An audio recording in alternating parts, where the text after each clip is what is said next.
Goodness gracious, we are going to close out an awesome few days together. You guys have been in your groups. You've been talking about some solutions. We are going to help you bring that home. Here's what I want to do first.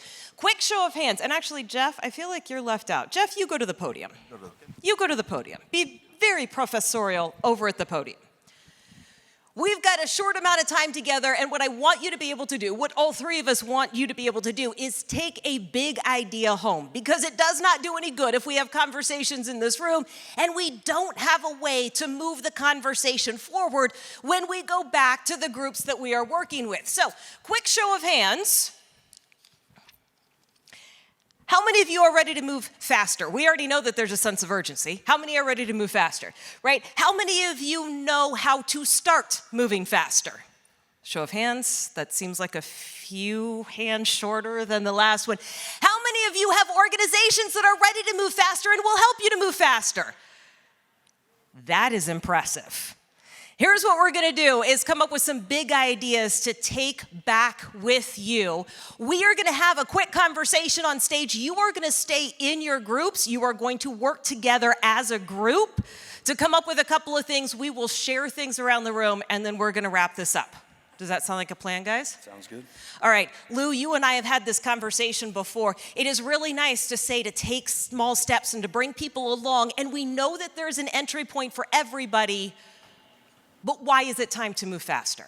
Well, from the prior conversation, the data is clear. We don't have time. We're like at the 2-minute warning in a football game. But the 2-minute warning at a football game for the really good players, and you guys are all good players, that's when the good players start winning. And we have to start winning. And the way you do that is by going bigger. And some might say, that's scary. I can't. We have to go slow. You know what? As someone who's been in sales for a long time, selling something that's big takes just about the same time and the same energy that it takes to do something small. And so why not go big? And in this game, the climate game, we have to go big. Yeah. And Jeff, you work with innovators. You are helping people to go big. In fact, you want to challenge people to go big. What's the challenge that you have? How can folks get involved? Yeah, absolutely. Just to set a little bit of context here, my role at ASU really sits at the intersection of sport and entrepreneurship. And as we've looked to empower a diverse kind of pipeline of founders, one of our primary efforts is to give them the tools necessary to really take an idea to fruition and then deploy that. And one of the things that we've deployed is this venture challenge model where we've been able to interact with startups, we've been able to interact with brands, corporates, folks that are willing to pilot, and create these venture challenges that brings together mentorship, funding, grant funding resources, and ultimately pilot opportunities for startups. And Roger had alluded to it this morning, but we're very excited to be announcing that we're going to be launching a global sport and sustainability venture challenge in the fall, and really looking to empower kind of that next generation of innovators in the space of sport and sustainability. So very excited to be jumping into that space, and that's the challenge that we're putting out to the space. I see some applause. That does deserve a round of applause. Because it's one of the ways that you're going to grow the conversation, but when you work with innovators, and we could be talking about in this space or really any space, what allows them to move fast? Yeah, I think just being in this environment, there's been a lot of parallels that I've seen between startups and really just the conversations that we're having at this summit. There's the need to benchmark, to set milestones, to set goals, to create champions within organizations, and I think startups by default need to move quick in order to survive. And so I think there's a lot of principles that we can take from that and employ those here. We have a tagline that we use in our entrepreneurship group, just start. And so we're constantly challenging our ventures to break the mold, to think about how they can build, test, and validate, and do that really throughout the life of their venture. Lou, when it comes to starting, I think some of us can think that we have a great idea. I usually do that after a couple glasses of wine. And then I don't have a couple of glasses of wine, and all of the what ifs start going through my head about what if this doesn't work and what happens if I run into this problem. How do you remove some of those obstacles so that you can move forward? Well, first of all, you have to not worry about if it's not going to work. So does that mean I just keep drinking wine? Because if you tell me You know, that, whatever Lou, works today, for you. are- No, in terms of any big change that I've seen has come from people saying, well, what if we do this? And then someone saying, well, what if we do this, but 100 times bigger? And they're not afraid to step out and have someone say, well, that's a dumb idea. Because they know that going big is the only way to go, if that makes sense. It does, but it would make more sense if you gave me a specific example of an idea that you have Okay, so for example, here's an example of one of the biggest things that I've seen in green sports, which is going back a ways to the 2016 Summer Olympics opening ceremonies at Rio. They had a vignette in the opening ceremonies on climate change. At the opening ceremonies of the Olympics in 2016, that's 7 years ago. Yeah, I don't do math, Lou. I can't. Okay. Sorry. 1 billion people saw that.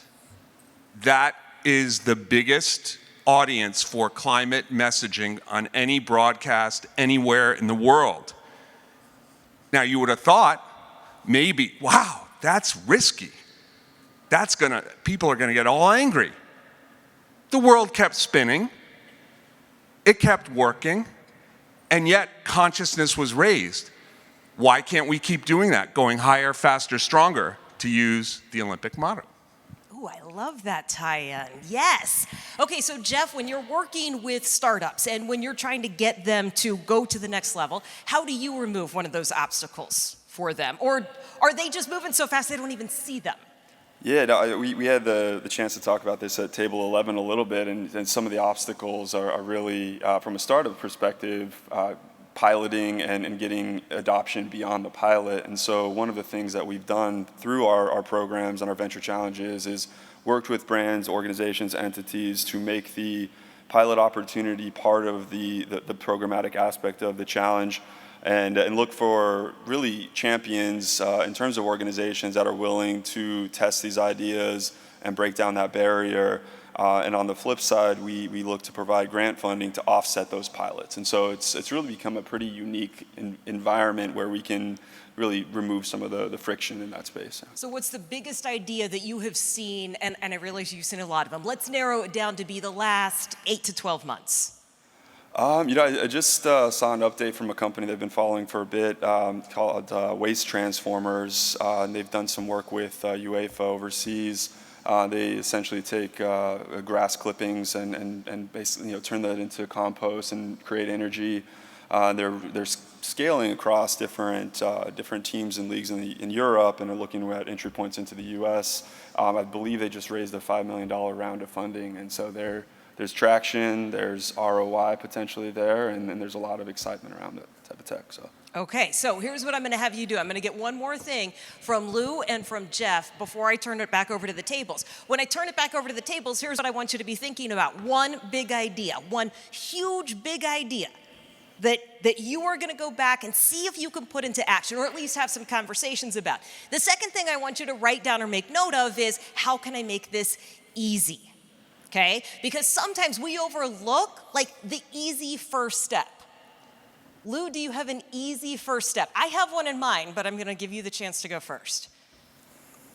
I'm going to say the easiest first step is to think what would be as big as you can think, and then go 100 times bigger. And so I got an idea for you.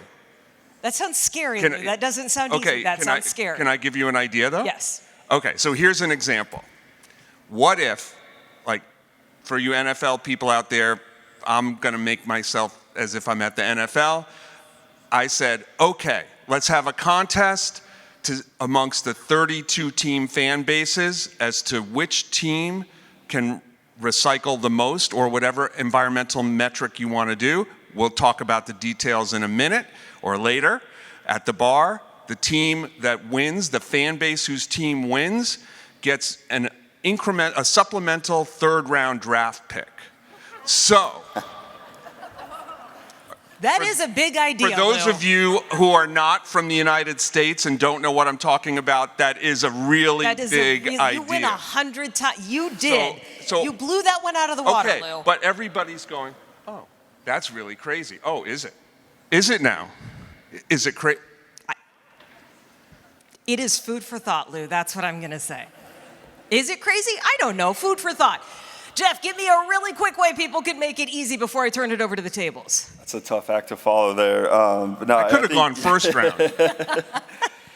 No, I think there are a couple things that bubbled up in our conversation at the table, and it was just figuring out how you can break down barriers and create some internal champions. And at the end of the day, come back to the tagline that we call out all the time. It's just start. Just pick a place to begin and start testing. It doesn't have to be perfect, but figure out how you can put things into practice and do it quickly. Okay, I'm going to give you an easy way. You talk about getting champions. You talk about telling your story. I'm going to give you an easy way to do that and figure out where to start. Ask somebody about the game last night. I'm going to bring this back to sports. Ask them if they watched the game. I don't care which game it is. I don't care if it's the Mariners game. I don't care if it's an NFL game on Sunday, because what they're going to tell you is their preferred communication style. And their preferred communication style tells you what you should be leading with when you talk to them about sustainability. So if anybody watched the Mariners game last night, yeah, okay, here's the deal. They lost, it wasn't good. All I have to do is say, did you watch the game last night? If the first thing that you start talking about is the ERA, the two-strike approach, how you couldn't score runs with bases loaded and no outs, and it's numbers, guess what they want? If I ask you, did you go to the game last night, or what'd you think about the game? And you go, yeah, I went to the game and it was the most beautiful sunset and I had a hot dog. The Mariners ended up losing and I didn't really like how they lose. Guess what they want? They want the big picture. Sports fans are telling you exactly what they want all the time. It doesn't mean that numbers aren't important. And for the numbers people, it doesn't mean they don't need to see the end result. But do you see what happens when we tell a story? You gotta lead with what people want. So use the thing that we all have to our advantage, and it's sports. So maybe making it easier is figuring out what to lead with first, okay? All right, I'm gonna give you little less than 5 minutes to come up with a big idea at your table and one way to make it easy. I'm going to get a couple of those ideas from the room, and then we are going to send you out to evangelize about our time together. Okay, so clock starts now. Start writing down those ideas.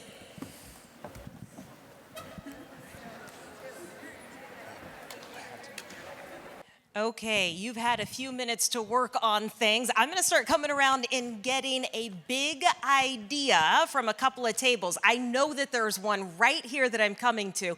I know that I'm also not going to be able to get to very many tables. So what I'd like for you to do is use the app and have one person from the table put the big idea down so that we have a way to track this. Lynn is coming over to make sure that she's got me with the right instructions.